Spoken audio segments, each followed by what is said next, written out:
Welcome to Pepper Shock Media's Marketing Expedition podcast, keeping you up to date with the latest in marketing and advertising. Now here's your host, Rhea Allen. Welcome to the Marketing Expedition podcast. I'm Rhea Allen, your host. And today with me, I have Brooke. And Brooke, tell me a little bit about you and what you do. Hi, Ray. I'm super excited to be here. Let's see, so many things. I right now have not only a digital marketing business, I'm a web developer by trade, and I'm also a podcast producer and host myself. So we're going to be talking later. Yeah. Or pod swapping. Do you say pod swapping? I mean, or swap casting? This is only the second time I've done this. So right? I think it's a swap cast, but it's also like for us, we're kind of doing two kind of separate. Yeah. So I would call it a swap cast or like whatever we want to call it. Yeah, it's the Ray and Brooke show. That's right. That's really all it is. Yes. Brooke Lacy. And what's the name of your company? So Jayla Digital is my web development. It's sort of a digital marketing framework kind of service. And so we do like SEO and some of the stuff that I've been helping you guys with. And I have a couple of other clients that really just a lot of back end stuff. Which people forget that nobody cares about your website if they can't find it. Right. So that's our little tagline. You do all the things that we don't want to do. Yes. And you make everything that we do that makes all the, the graphics and the content, you make it all work. And Exactly. That's what we need you for. Exactly. Yes. This is going to be an amazing partnership. I'm super excited about it. We can definitely talk more about the project we're working on, but I'm also kind of following in some of your footsteps, to be honest, like speaking on stages and talking about the stuff that I feel like I'm an expert in because I've lived it, not necessarily the things that, I've gone to school for, but just my life experience, because the podcast is called Mental Wellness Life. And I talk about living with mental illness and how I'm able to live successfully with it. So we're going to get into that later. Yes. But yes. I do a lot of stuff. I'm a single mom. I love people. I have a lot of friends. I have a full life. So that's my deal. And tell me about your background. Where did you come from? Because I know you're not Idaho homegrown, but you came here. I born and raised in Chicago in the suburbs. And then I went to college at Northern Illinois University. They did play BSU. So every time I talk about it, people are like, because where's Northern Illinois? Well, they played BSU, I think it was like 4 or 5 years ago in some bowl game. I didn't even know about it. I'm not a football person. But I remember getting texts from people like, your school sucks. I'm like, what are you even talking about? So I went to Northern Illinois University, studied computer science when I was 16. So that was in the mid 90s. I got my first look at a computer, and it was like, I just knew from then on out, that's what I wanted to be. I was a nerd from day one. Nerd in a good way. Yes. A total like girl geek. Yeah. And went to college, computer science school, didn't realize how technical it was going to be. So when I got to like machine code and assembler and all of that, I was like, oh crap. Like, what did I get myself into? And then kind of did my thing for a while in the city. Lived downtown Chicago for almost 8 years before moving to Idaho. Were there a lot of other girls, other females in your class? Things were different back then. Yeah. Because now for the last few years in Idaho, I've been a part of this like, women in tech kind of thing. Right. And this, which a lot of us are kind of like, it's not a thing anymore. Like, let's stop making it a thing. But back then you would have thought, it was more men than women, but it wasn't. It was really equal because it was so new. Like everything was so new in the computer world that it wasn't men and women. It was just computer science. Right. And it was people trying things out and wanting to know more. And so I think the majority was men, but it just wasn't a thing back then. Just didn't even cross your mind. No, not at all. Yeah. And then I moved here. That's a story in itself, but just know that here, Boise, you moved to Boise. I moved to Boise in 2004, and it was the best thing that ever happened to me. It took a while for me to because it wasn't the plan. I wasn't planning on staying. And then I had my son, and he had other plans. Of course, the universe had other plans. Yes. What an amazing place to raise a child, to become an entrepreneur. But the culture shock, I'm still 16 years later in complete culture shock. It's so, so different here. Just, we've talked about this, even in the business world and in the women in tech world, it's just very, very different. It's very Right. politically different. You know, I've had to really come up with like how to navigate through this world here because it's just so different. But then I found my people years later and was like, I wouldn't want to be anywhere else. Good. So I spent almost 7 years at a corporate office here for Albertsons when it was owned by SuperValue in their tech support. I did some programming and stuff like that, but mostly it was tech support. It was me. I loved the idea of bridging the gap between the super technical and the business side of things. And Right. so then I moved up the ranks and I was training people and You could do geek speak and Yes. layman's terms Yes. and make it all happen and Yes. mix it up and make it work. And I Okay, feel like good. that's the basis of everything I've done since then is this idea that, yes, I'm super technical and I can understand, you know, the most technical thing, but my love for people and my ability to connect with people, that's where my skill really lies, is being able to like provide this technical service to people by way of explaining things the right way and not letting it go over their head or feel stupid about it. So Good. I started a business in 2010 called Tech Savy while I was still working. I kind of am grateful that Moonlighting, SuperValue, right? yeah, I was Yes. moonlighting. I really believe very strongly that you cannot quit your job to go start a business unless you have just tons of money in the bank. You have to keep your day job. If you're going to start a side hustle, even back then, that was 9 years ago, you know, my business was all self-funded. So I had to keep that day job. And so it was all computer repair. We started, you know, I had a couple of people helping me. My ex-husband, ex-boyfriend at the time, I guess, would help. And we just realized that we did this regularly for people, like, you know, helping people with their computers on the side. I'm like, we need to make money at this. You start charging your friends and family like this for is ridiculous. He'd be like, yeah, we'll come over and fix your computer for a case of beer. And I'd be like, you know, I don't want to spend my Sunday like helping people with their, you know, stuff at home. So I started the business. It grew very rapidly and a lot of people needed PC repairs. Yes. And we built computers and it sort of turned more into a hardware repair. Gotcha. And we were like, you know, just because you are good at something doesn't necessarily mean you should do it, because it became unprofitable. It was a very difficult transition at the end there. It was about 3.5 years later, because I did quit my corporate job and went full time, and it just blew up. It was a huge success. I think our second year, I had a like $175,000 year in computer repair. And that was revenue, but I mean, we had a huge profit margin. So it was very successful until there was no profit. And so, or I closed up the shop because there was a physical shop where people could come in. And then I kind of disbanded everything and started doing IT repair, like IT support for small businesses. And that was pretty cool. And it was just me and another employee. And then I got back into doing web development because it was just kind of one of those things that I realized this is where the money is. This is where, you know, I just like it more. And it's just where the future is going. The computers are all being, you know, built cheaper and cheaper and better. So there isn't a huge need for it. So when you're in business for yourself, if you don't move with the times and like change, especially in the tech world, because everything's moving so quickly.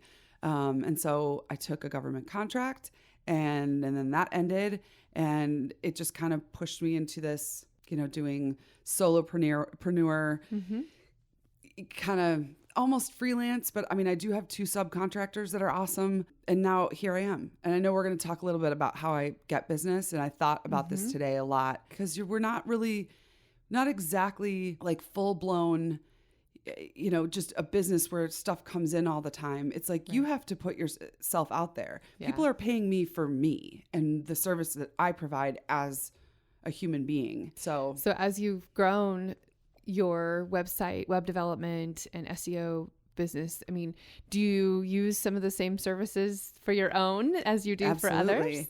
Absolutely, because it's a whole like digital framework. And if I don't have the same stuff, how can I sell it to someone else? But I will say that, because this whole idea of portfolio, people have noticed before that I don't have a portfolio on my website.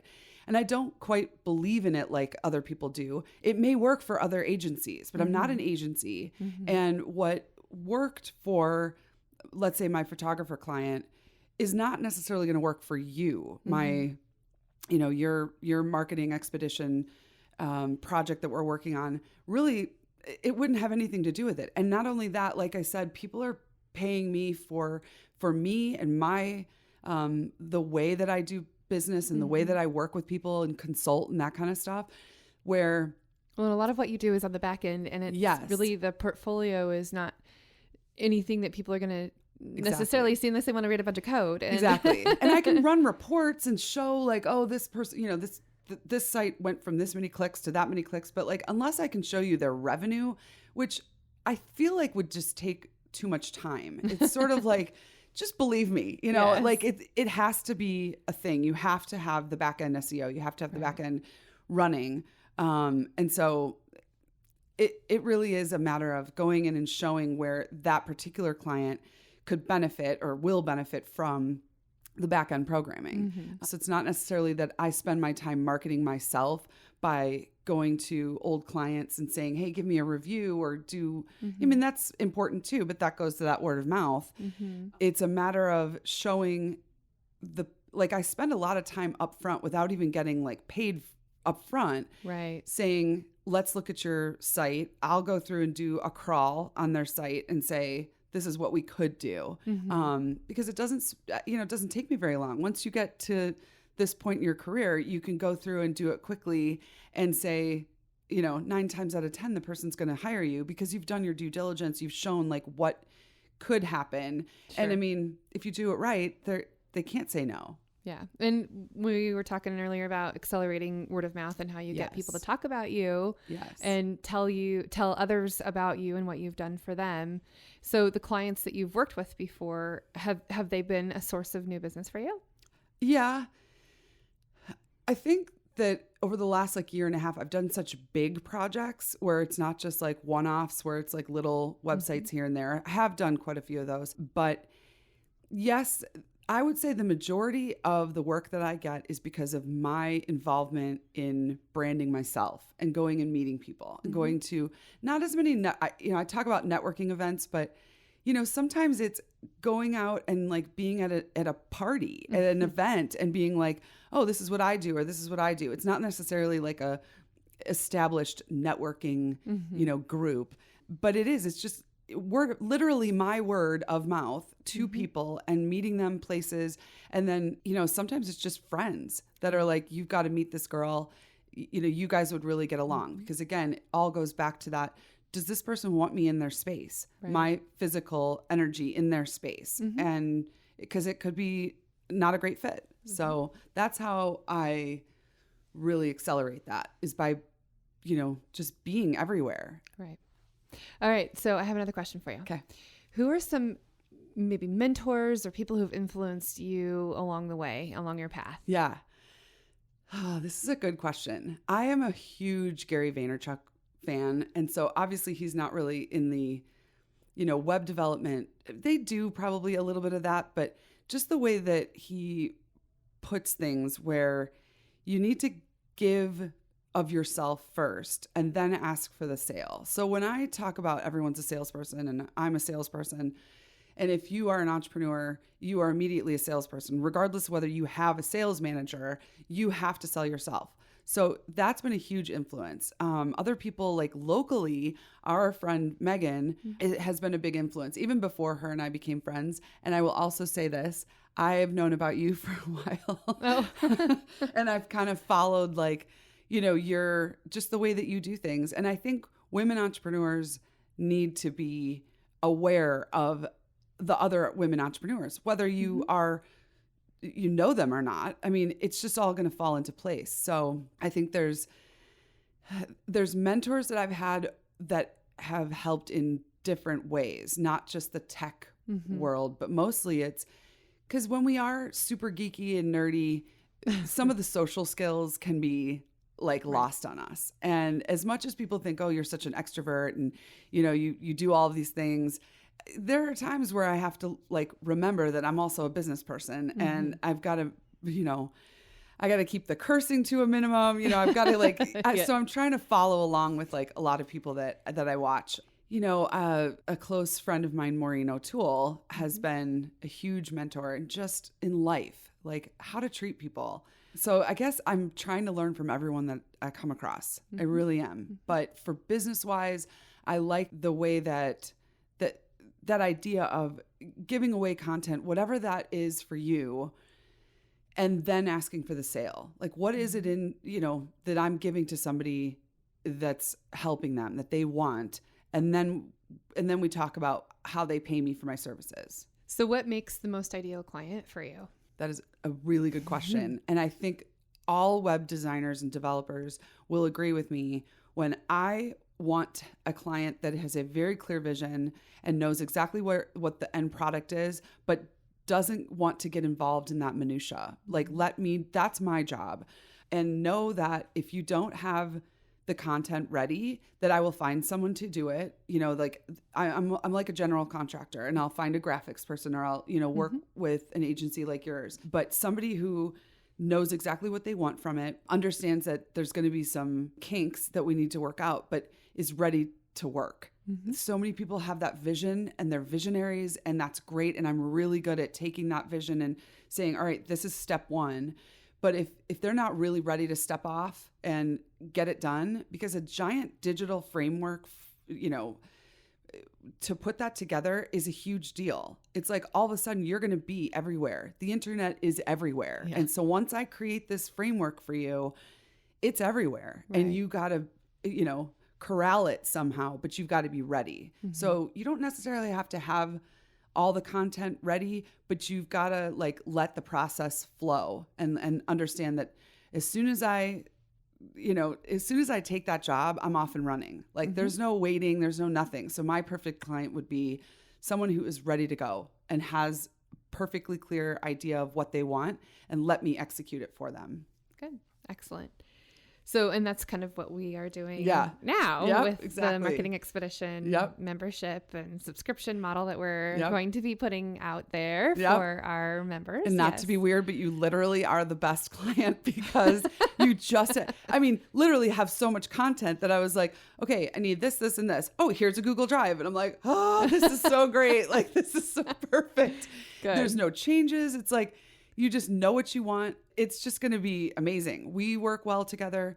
I mean, that would have been a thing. Like, maybe I could have done all the technical work, but if we didn't really fit together, you got to jive. Can't do it. Totally. You have to jive.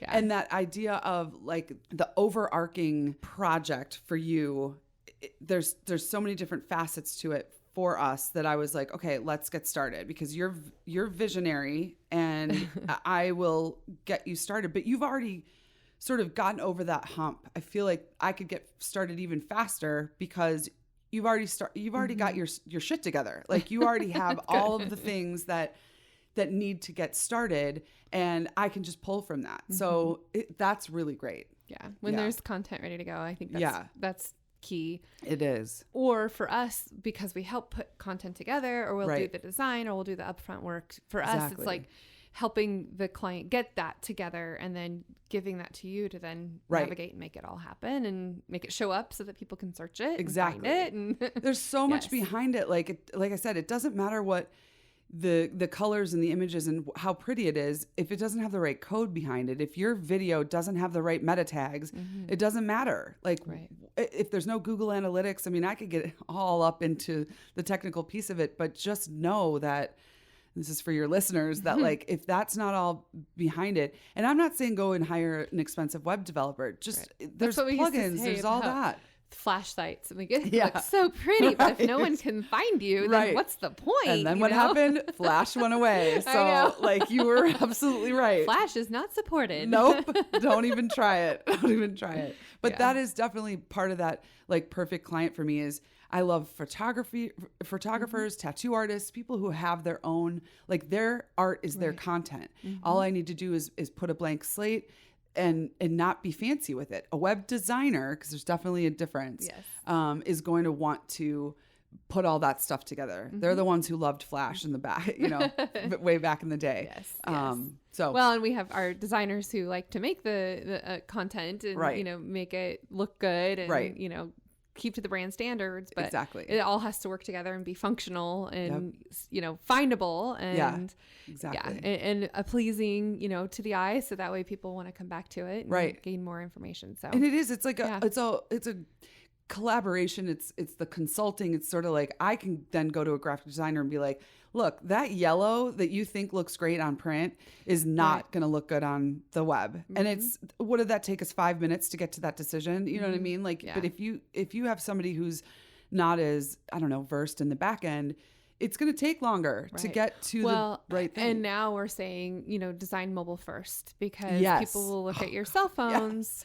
They'll look at the website on the cell phone prior to them maybe not even looking at it on a desktop or a laptop or, so mobile device responsive design is huge. And now with the way people are looking at social media, we create videos with all of the subtext because people won't listen to the audio. Exactly. And just same thing with websites. Like if you make your website mobile friendly and, visual to where people can read it or listen to it or read the subtitles or, it's so true. It's so true. And I think people out there, like, they don't realize how important video is, but it is definitely, we're like on the cusp, and it's not as easy to just create a video that is potent. I don't know how else to say it.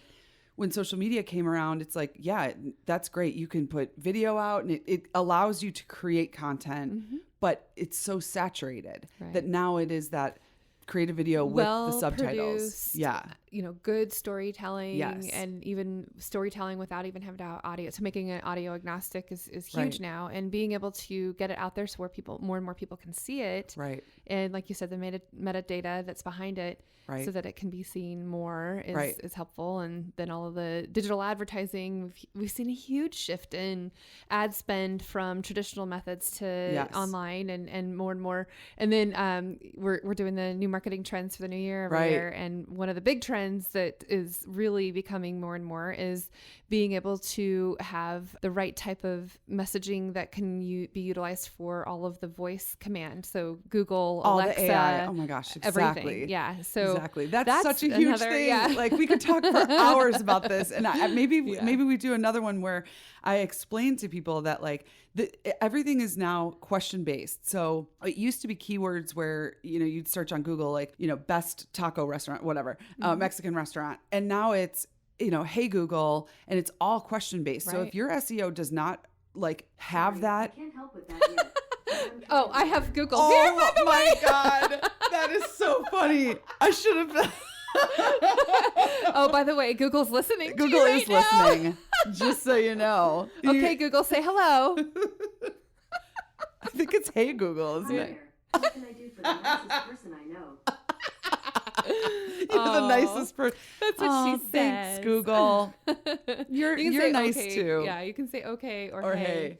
And then what is Siri? Siri is like, hey Siri. And then I think so. I don't know. I forgot my phone at home today. I think you can just say Siri. Maybe so. I don't know. I'm not an iPhone And then Alexa. person. I don't have Alexa, but I know. That's just saying Alexa. Yeah. That's a big thing too. Like we're both a part of that She podcast group. And there was somebody on there that posted about, hey, did you know that Alexa is not hearing you when you say like play this podcast? So Apple just released into the Alexa world their whole like data background. So I don't know how else to say it. Right. Where she went on there and said, hey, if you guys want me to, put the name of your podcast and I'll check it. So I did. And thankfully Alexa knows my podcast. Yeah. But for a lot of those that don't have like, natural words, it doesn't find it. So it's still in this like cusp of, you've got to make sure that the words you're using they're just so important. Right. There's so much to say about it. Yeah, we're ready to. Well, speaking of your podcast, that was a good transition. We should probably, because we are swap casting. Yes. I can't even say it. Swap casting. Whatever. Pod swapping. I don't know. Pod swapping. I was trying to say it all at once, but. I kind of like Swapcast. So let's get started on that. This one, again, maybe we revisit this because it's tricky to get to the root of how you're feeling. I of course am very open. I will have done an intro, but so let's just dive right in. Okay. For your listeners, my podcast is called Mental Wellness Life, and I started it in February based on the fact that I've lived successfully with mental illness my entire adult life. And I've been very open about it. And I've had people say, like, you should write a book or you should tell your story somehow. Well, of course, with the voice, I thought podcasting is the way to go. Right. And it immediately got global attention. Twitter is an interesting platform because for podcasters, there's so much out there. And as soon as you put it out, like other people will forward it. It's wild because it's such a podcasting, like rich platform.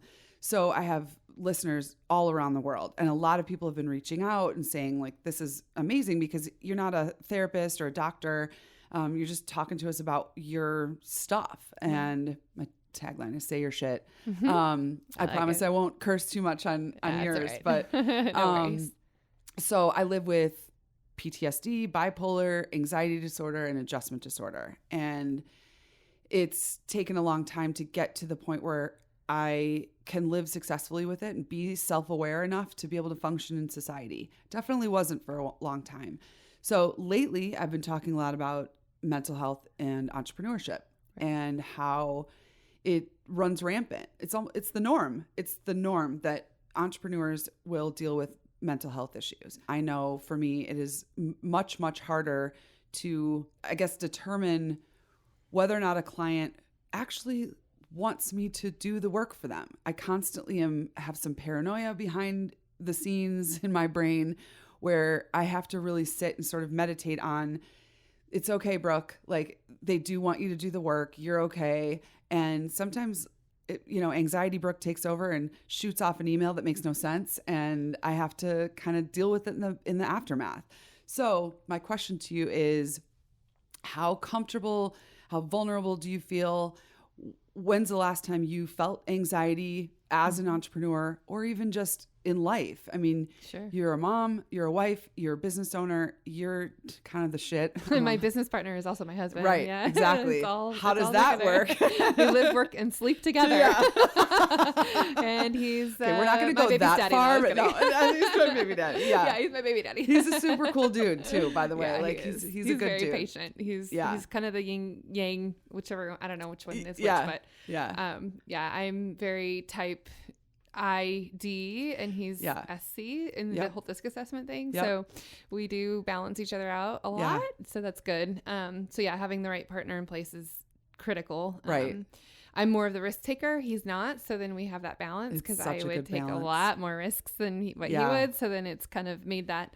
But we've been in business now for 16 years. And, your question of when do you feel anxiety or how, every day. I mean, there's always something new to, new challenge to face. Or I always say we don't have challenges. No, we don't have, we don't have problems. We have opportunities. Right. Exactly. now, whether that's to learn and grow from whatever challenge it is that we're facing. But exactly. Yeah, I mean, there's always that voice in the back of your head of like, am I doing the right thing? Or am I making the right choice? Or did I say the right thing? Or, playing out what the conversation could be. I do that a lot in my head. Like, how could this have gone differently? Or if I have something that I'm about to face, I will play a conversation like a movie in my head of what I think it's going to go. And then if it doesn't, like, it's not always, but I try to prepare myself for different scenarios. If this goes this way or this goes that way, then I'm like literally playing in my head. I mean, we do video production. So I literally have movies playing in my head all the time. It's your jam. I mean, I have that visual of like,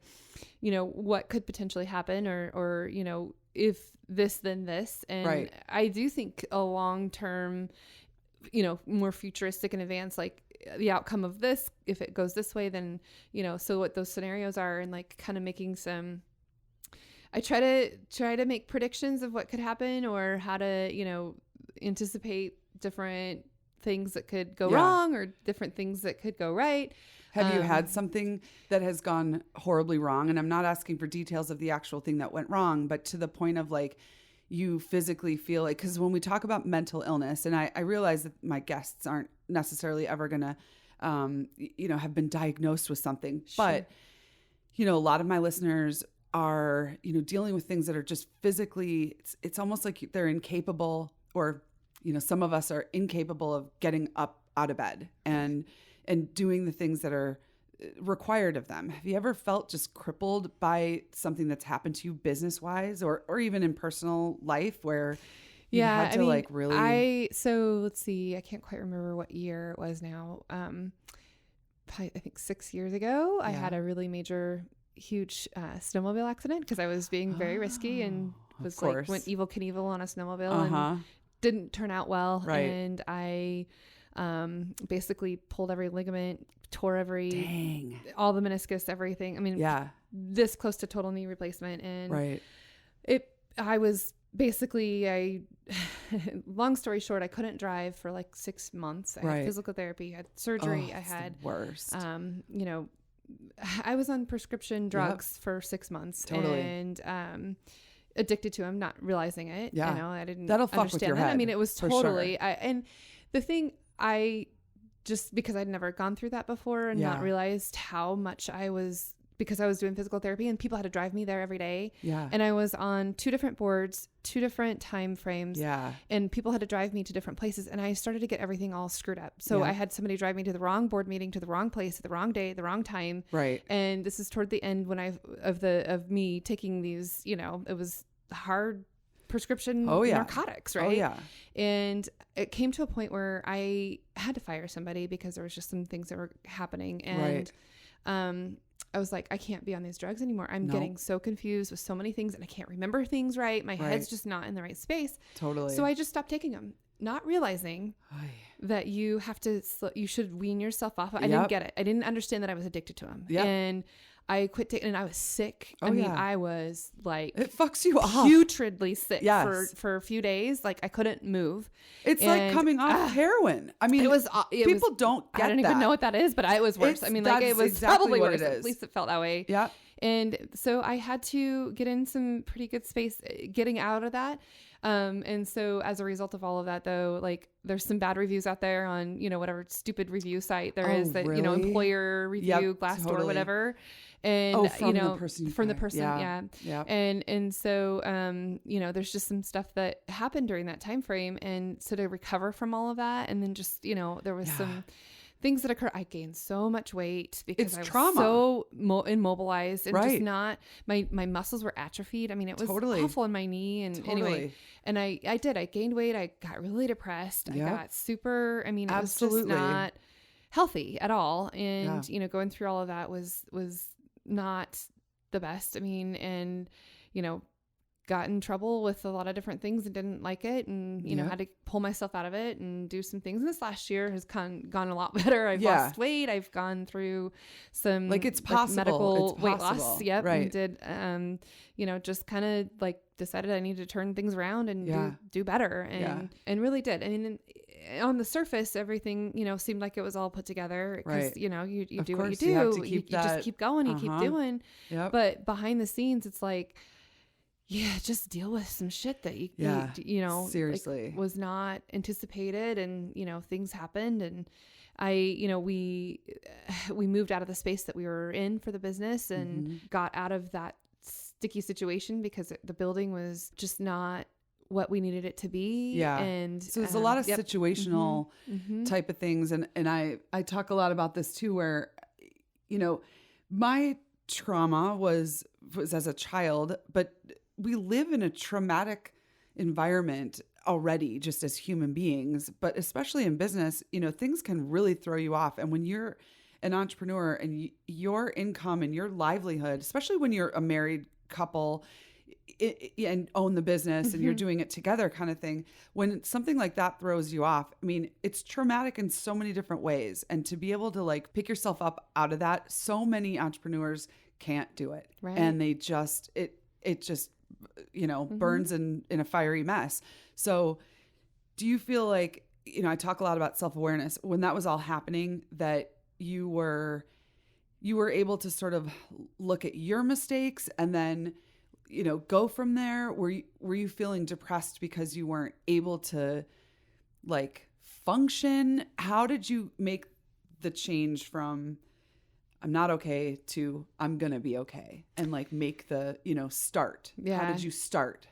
Well, I think that I think I didn't realize what was happening when it was happening. Right. Until after a while. And then it took some time to understand what was going on because, when you lose clients or you lose employees or all of those things affect you. And, those are the things that can trigger and you recognize and understand that, oh, okay, I need to take a step back and just figure some shit out. Yeah. I feel like it's a good thing. Yeah, totally. I've made so many mistakes and, you just get out in front of them and make sure that you say your shit and that you're open and honest about things. And I'm not saying, go and tell the world that, you had this issue with narcotics. I mean, even though if you did, 90% of the, country would be like, yeah, same girl, same thing happened to me.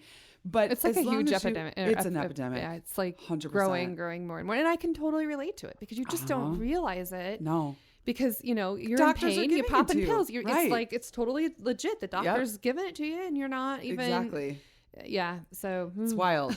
So I think that's what sort of leads into this, as an entrepreneur, as somebody who has a lot of weight on your shoulders. I know for me, especially, just the only way I'm paying my bills is if I hustle. That's it. That's the only way. I know that and that doesn't change if you're a $100,000 company or a $2 million company. Exactly. There will always be another set of opportunities to learn from. Exactly. Problems, opportunities, challenges, whatevs.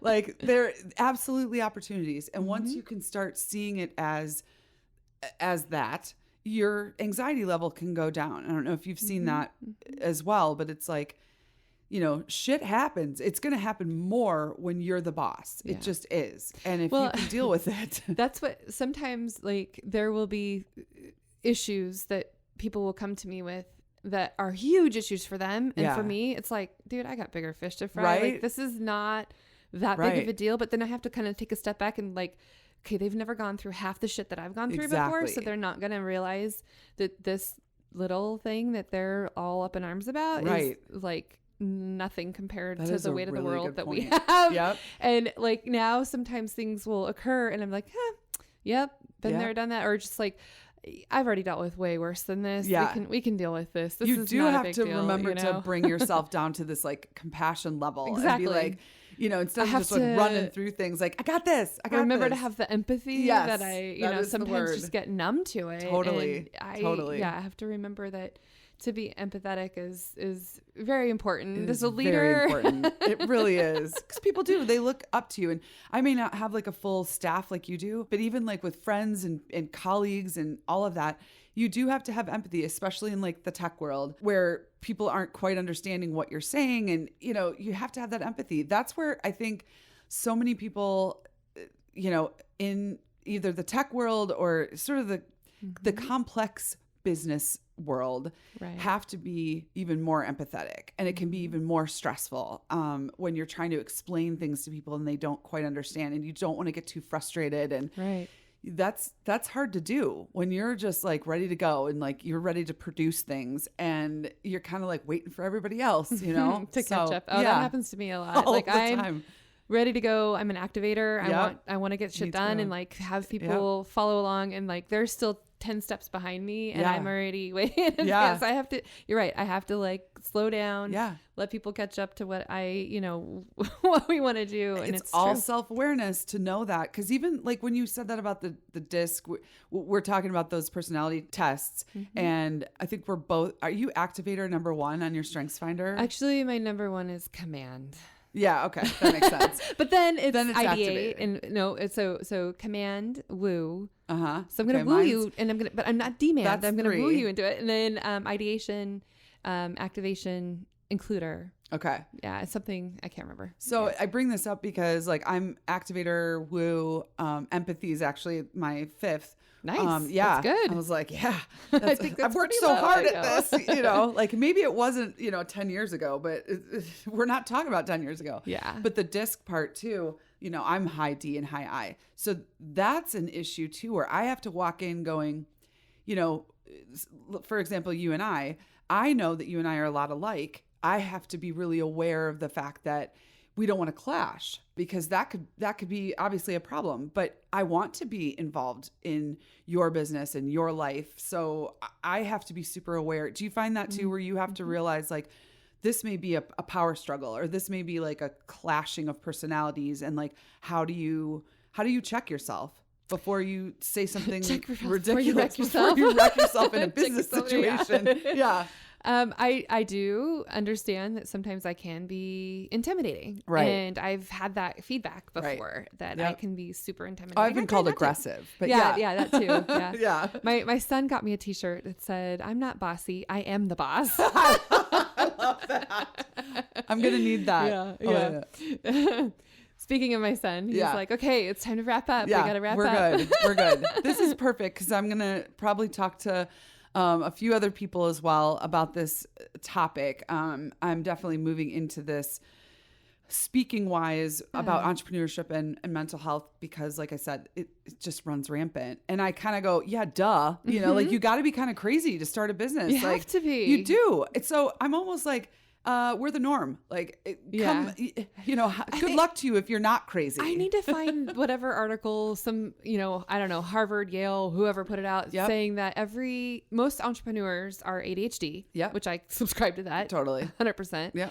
And that they were never A+ students. And I, again, subscribe to that 100%. Totally. I didn't learn to read till like 4th grade, and I was dyslexic, all that kind of stuff. Like, I think because of that, had to be super scrappy, had to come up with resources, had to problem solve, had to find other ways to do other things. Right.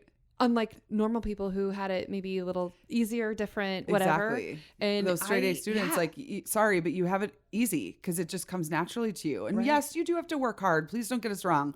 Yeah. But like that's exactly right. It is a different kind. Yeah. And I feel like that's a really good place to leave this, and my listeners to understand that if you're feeling like you can't do something because you have all these diagnoses, or you're ADD, or you have anxiety disorder, please understand that we're both successful businesswomen. I'm sorry, but I quit my corporate job almost 8 years ago. There's no way I could survive for 8 years without being good at something. Right. Like I'm doing something right as a single mom. I would be a terrible employee after having been an entrepreneur for so long. Like I wouldn't know what to do. Exactly. So if you're sitting there thinking you can't start a business, or you trust me, the crazier you are, the better you're going to be at being an entrepreneur. Just take it from us. So that's right. Yes. I'll be coming back at you with a lot more from this. And, maybe Ray and I will revisit this, because sometimes it jogs people's, thoughts into going, oh, hey, Brooke, I've got something else I'd love to say and like talk about. So anytime we want to do that, let's do it. Let's do it. We'll have a sequel, a series. Yeah, a sequel cast. A cast. Oh, yes. Stop. We got to stop with these words. It's just the Ray and Brooke show. That's all. Right. There you go. Thank you for listening. I hope that you all take care of yourselves and each other. Thank you. Thanks for listening to the Marketing Expedition podcast. Find more online at peppershock.com.